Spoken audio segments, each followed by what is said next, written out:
Fala pessoal, aqui Michel falando. Vamos trazer algumas notícias que aconteceram esse final de semana.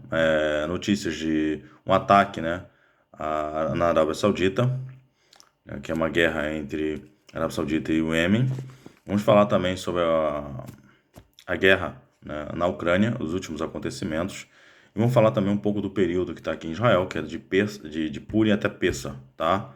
Como que acontece aqui mais ou menos.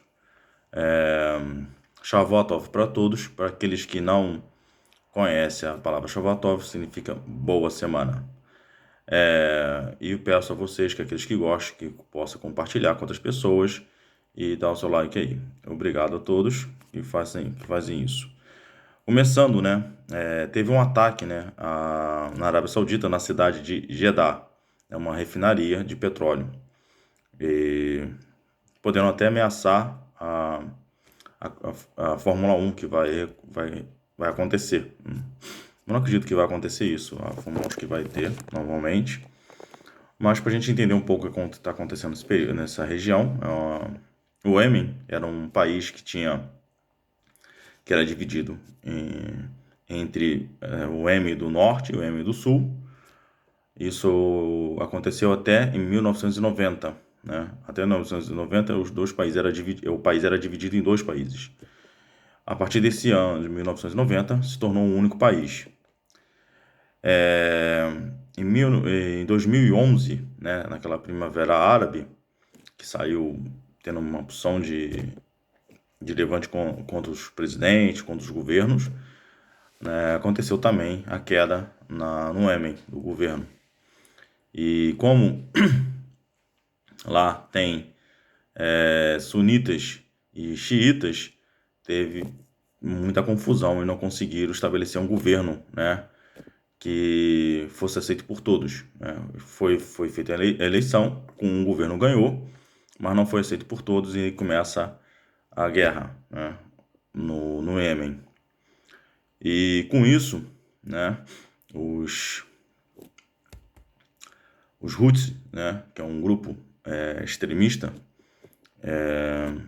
xiita, que é apoiado pelo Irã, né, eles estavam tentando tomar o poder. Começa com isso, começa uma guerra civil dentro do Iêmen, e os países árabes se uniram, né, e junto com a Arábia Saudita, para combater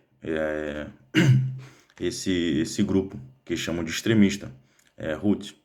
E esse grupo começou a atacar também. Tem uns ataques deles sobre, já tem muitos anos, isso desde 2011, na Arábia Saudita, né, por causa da posição da Arábia Saudita. E com isso também, o próprio Irã, ela faz uma guerra como posso expressar, ela não é uma guerra direta com a Arábia Saudita, mas ela usa terceiros, né, para atacar a Arábia Saudita, porque os dois são inimigos, tá? A Arábia Saudita e o Irã são inimigos. A Arábia Saudita, ela é sunita em sua maioria, né? Tem alguns sunitas, e o Irã é xiita na sua maioria, tá? São O que acontece entre esses dois pensamentos diferentes, né? Os sunitas, em sua maioria, são uma base de 86 a 90% da população muçulmana, tá? Eles acreditam em, no califa, que o califa, né? O califa, que é o chefe de Estado, né, que sucede o Mohammed, né, deveria ser eleito pelos próprios muçulmanos. Então, os próprios muçulmanos deveriam eleger quem era aquele que vai suceder o Mohammed, né, que é o profeta Maomé. Já os xiitas, né, acredita, né, que o profeta sucessor do legítimo deveria ser um genro de Maomé, né, que naquela época os sucessores deveriam vir da própria família do Maomé. Então, como ele tinha um genro, que esse genro subiria ao poder e dele vinham os filhos, assim, excessivamente, os seus descendentes. E, e daí começou a guerra entre eles.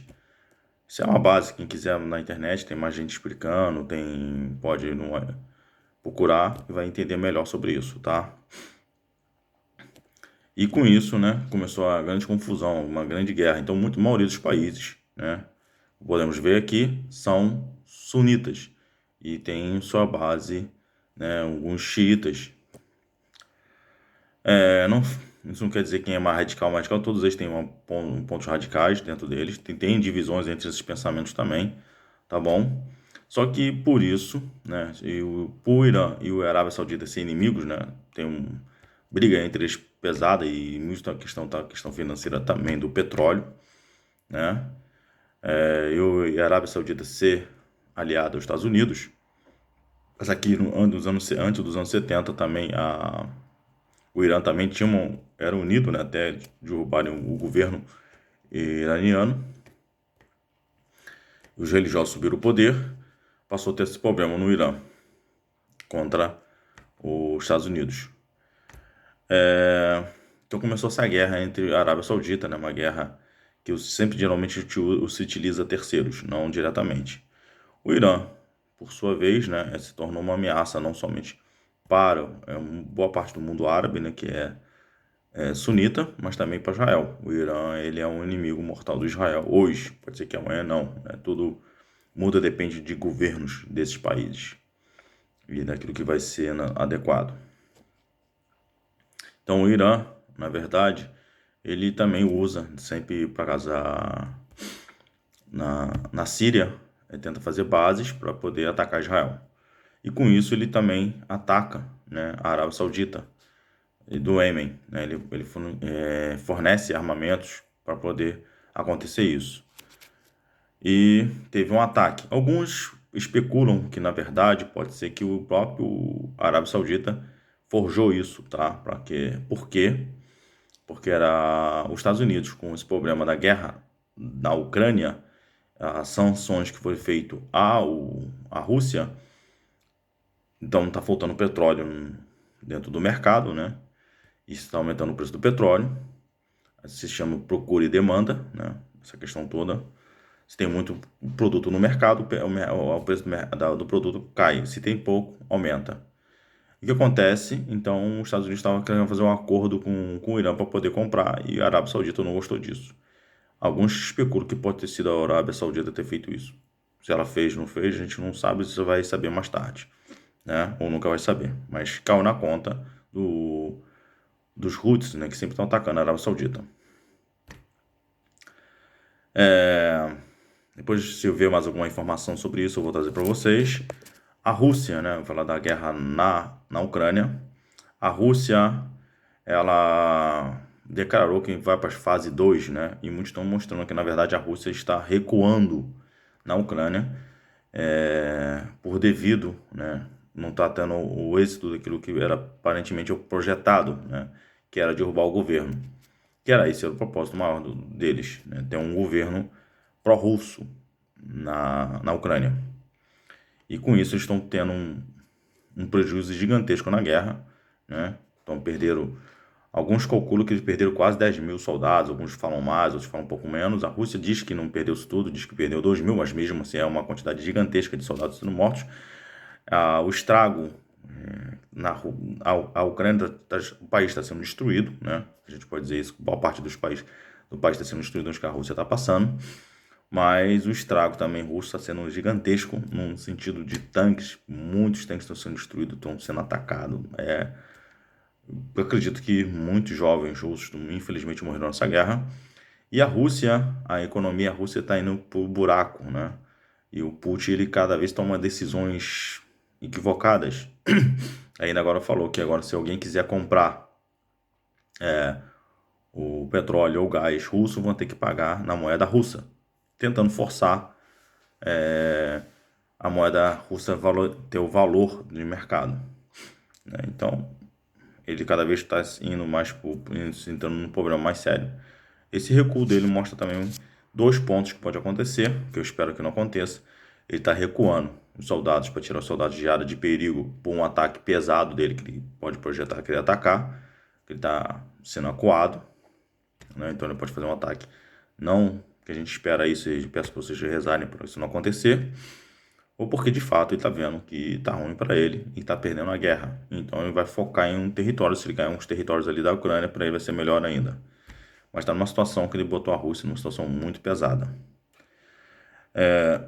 infelizmente, né? E deixou um país da Ucrânia também numa situação pesada, já é um país pobre, né? E fica esse país muito mais pobre ainda, né? Até se recuperar desse ataque vai levar anos, né? E isso também afetou toda a economia mundial, né? Levando já todos os países no mundo, gente, entenda isso. Infelizmente, todos os países no mundo estão passando por infração. Os Estados Unidos, aos Estados Unidos, Israel, todos os países estão tendo infração no mundo inteiro por causa da pandemia. Não é somente o Brasil. Infelizmente, no países como o Brasil está sofrendo mais, mesmo que a inflação não seja grande ou seja baseados mais ou menos parecido com os Estados Unidos, o poder de compra da moeda americana é muito maior do que o poder de compra da moeda brasileira. O que acontece que o problema não é desse governo e não dos governos anteriores, isso é um problema que vem no Brasil de anos de governos, tá?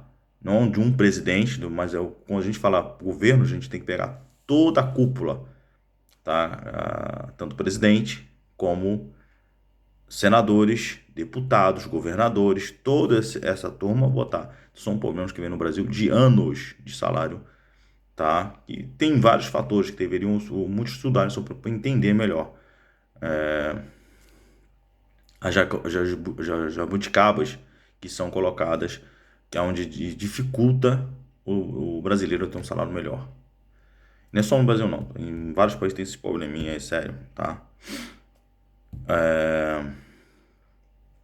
Falando um pouco sobre Israel nesse período agora, depois eu vou falar mais em outros vídeos, vou dar falando um pouco. Esse é um período, né, de Purim até Pessa, é um período onde que as pessoas fazem uma limpeza pesada em casa, para eliminar todo tipo de vestígio, né, de fermento, tá? Que coisa que pode fermentar. Trigos, farinhas que pode chegar ao processo de fermentação, tá bom? É tirado. Então, todo tipo de fermento que pode estar dentro de casa é retirado. É limpada toda a casa. Por que limpada toda a casa? Porque a gente tem costume de comer, né, em alguns lugares do quarto, mesmo as pessoas que não têm como na sala, mas você pisa e você carrega farelas para todos os lados, faz uma limpeza pesada. Em alguns lugares as pessoas aproveitam nesse período para aproveitar comprar móveis novos que já tinha que comprar, de repente o cara precisa de uma nova geladeira, então eu vou esperar até terça para comprar uma nova geladeira que ela já chega limpa, né? Não preciso fazer esse trabalho todo na limpeza pesada, porque é uma limpeza muito pesada para peça. Um fogão novo. Então, há brinquedos também para criança, começa a projetar, trocar tudo, fazer uma faxina, pintar a casa, o apartamento, quem mora no apartamento, fazer tudo isso faz muito nesse período. Então, em alguns lugares, né, Jerusalém, então, é muito normal isso nos bairros, né, que você vai andando, você encontrar, as pessoas encontraram muitas coisas jogadas no lixo, coisas boas mesmo, botadas para as pessoas pegarem, pessoas que não têm condições de pegarem aquilo, geladeira, fogão, se encontra muito isso, máquina de lavar, brinquedos mesmo, de quantidade, muitas coisas vai se encontrando que as pessoas fazem uma faxina nesse período, né? Mas a faxina começa pesada mesmo no dia 1º de Nissan, né? Lembrando que o calendário judaico e o calendário gregoriano não casam sempre na mesma data, tá? Tem diferenças. E acontece isso, faz uma limpeza grande na casa, tá bom? E só falando mais ou menos para vocês, a gente vai tentar trazer mais ou menos, ao quiser responder algumas perguntas, né? E vamos falar sobre isso melhor, né? Dessa limpeza. Se eu amanhã, se der tudo certo, eu vou começar a fazer aqui na minha casa, né? Eu moro sozinho, então tenho que fazer a minha limpeza em casa e dar trabalho, tá? E eu sou bem bagunceiro.